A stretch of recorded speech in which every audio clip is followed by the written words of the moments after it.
So guys, for the first step, you're going to head over to search and type in File Explorer Options. Click on it. And then once you're on this, you're going to click on the View tab. And then you're going to select Show Hidden Files, Folders and Drives. And then click on OK. And now for the second step, you're going to head over to search again and type in File Explorer. Click on it. And then once you're on this on the left hand side, you're going to scroll down and click on this PC. Now you want to find the drive that has Windows installed on it. It's going to have the Windows logo on it. That's how you know it's the correct one. You're going to double click on it and then click on Windows and then click on System 32. You're going to scroll down, click on System 32, scroll down again and then click on Drivers and then click on ETC.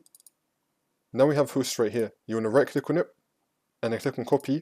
Now you're going to paste it to your desktop. So you're going to right click on your desktop and then click on Paste. Now we have the host file on our desktop. And now that we have the host file on our desktop, you're going to double click on it and then click on Notepad and then click on Just Once. And now this will come up. And now once you're on this, you're going to delete everything in this Notepad. Delete everything here.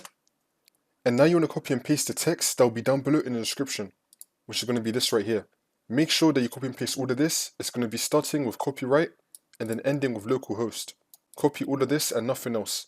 So now we're going to copy this and you're going to paste it into the host notepad file. So paste it right here and then do File, Save.